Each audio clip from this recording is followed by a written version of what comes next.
Hej.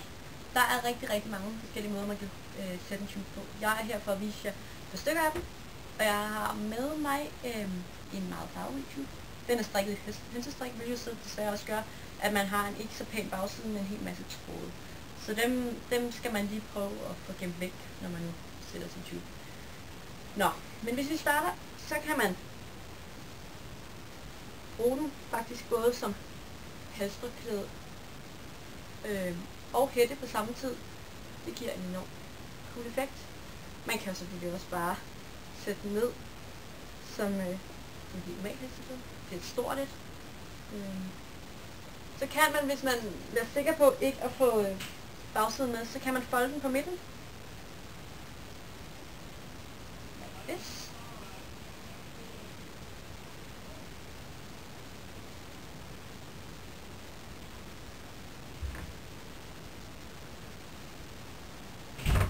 Sådan.